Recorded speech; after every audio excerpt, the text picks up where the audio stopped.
Friends, good afternoon. இன்றைக்கி பாவக்காய் பொரியல் செய்துட்டுருக்கேன்.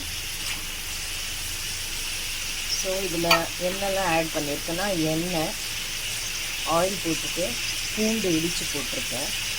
நிறைய எனக்கு பூண்டுனா ரொம்ப பிடிக்கும். அதை ஃப்ரை பண்ணி எல்லாம் கிரேவியோடலாம் சேர்த்து சாப்பிட்டுட்டு பூண்டு ப்ளஸ் ஜீரகம் கொஞ்சம், அப்புறம் ஆனியன் போட்டு கொஞ்சம் லைட்டாக அதை வந்து டாஸ் பண்ணதுக்கப்புறம் பாவக்காவை கட் பண்ணிவிட்டு உப்பு தண்ணியில் ஜஸ்ட் ஃபார் 5-10 மினிட்ஸ் ஊற வச்சுட்டு தென் ஆஃப்டர் வாஷ் பண்ணதுக்கப்புறம் அதை இதில் ஆட் பண்ணிவிட்டேன். இன்னும் எந்த மசாலாவும் ஆட் பண்ணலை. எங்கள் பாவக்காய் நல்லா வெந்து வந்ததுக்கப்புறம் அதில் வந்து மசாலாலாம் ஆட் பண்ணிவிட்டு அதுக்கப்புறமா கடைசியாக கொஞ்சம் ஒரு 5-10 மினிட்ஸ்க்கு இறக்கிறதுக்கு முன்னாடி டொமேட்டோ ஆட் பண்ணுவேன். ஸோ அதுக்காக டொமேட்டோ கட் பண்ணி வச்சுருக்கேன். இப்போ நான் வந்து தம்பிக்கு, அதாவது என் சின்ன பையனுக்கு தோசை ஊட்டிகிட்ருக்கேன். அவர் இப்போ தான் எழுந்தார். பார்த்தீங்கன்னா அவருக்கு தால் வச்சு தோசை ஊட்டிகிட்ருக்கேன். கொஞ்சம் லைட்டாக நெய் போட்டுட்டு, ஏன்னா என் பையன் கொஞ்சம் வீக்காக இருக்கான், அவ்வளோவா ஹெல்தி இல்லை. பாருங்கள், விளையாடிட்டுருக்காரு. அவர் கோகோ மேலன் பார்த்துட்ருக்காரு. Erwin, say hi.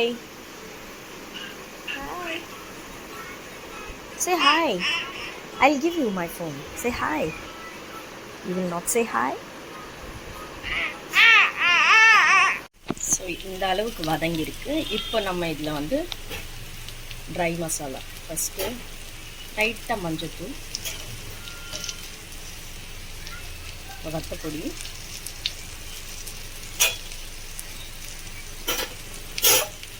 தென் தனியா, இப்போ கொஞ்சமாக உப்பும் போட்டுக்கலாம்.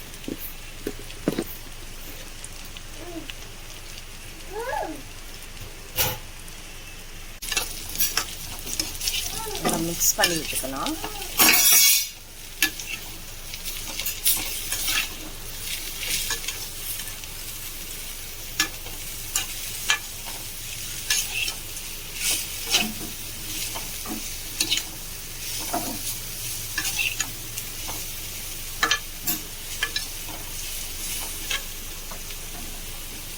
இந்த கடாய் கொஞ்சம் அடி பிடிக்கும், அதனால் லைட்டாக கொஞ்சம் தண்ணி விட்டுக்கிட்டா அந்த ட்ரை மசாலாவால் கீழே அடி பிடிக்காது. லைட்டாக தண்ணி ஊற்றிட்டு கிண்டிட்டு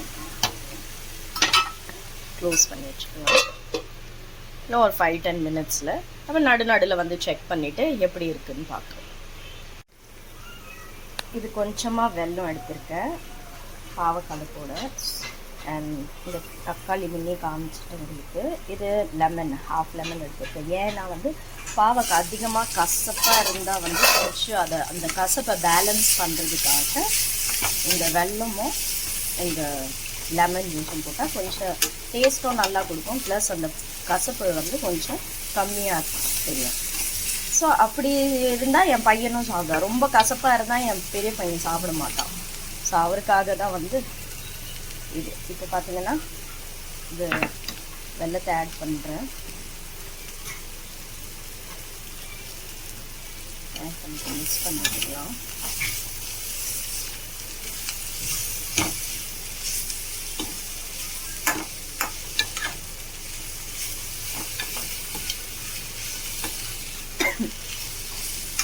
சாரி. ஓகே, ஸோ இப்போ லெமன் ஸ்க்வீஸ் பண்ணிட்டுருக்கேன்.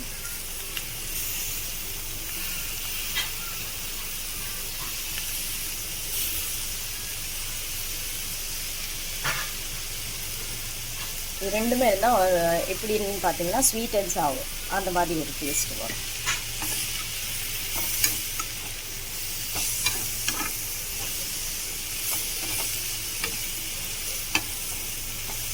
ஆக்சுவலாக நான் வந்து கடாயை ப்ராப்பராக பிடிக்க முடியலை. ஒரு கையில் ஃபோன் வச்சுருக்கேன் வீடியோ எடுக்க, இன்னொரு கையில் செய்துட்ருக்கேன். கிளியராக வீடியோ வருதா இல்லையான்னு எனக்கு தெரியலை, கொஞ்சம் அட்ஜஸ்ட் பண்ணிக்கோங்க. இப்போ பார்த்தீங்கன்னா பாவக்காய் வந்து நல்லா வந்துருச்சு. இப்போ வந்து கடைசியாக நம்ம அப்படியே சென்டர்லேயே அப்படியே போட்டு விட்டுட்டு இதை க்ளோஸ் பண்ணி வச்சு ஒரு 5-10 மினிட்ஸ் கழிச்சு ஓப்பன் பண்ணி உங்களுக்கு நான் எப்படி இருக்குன்னு ஷோ பண்ணுறேன்.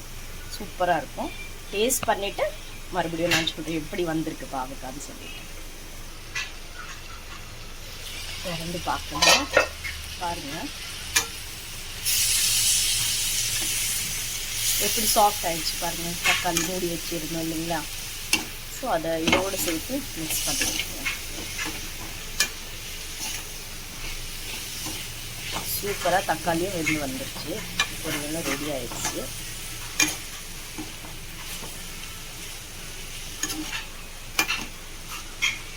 டேஸ்ட் பண்ணி பார்ப்போமா?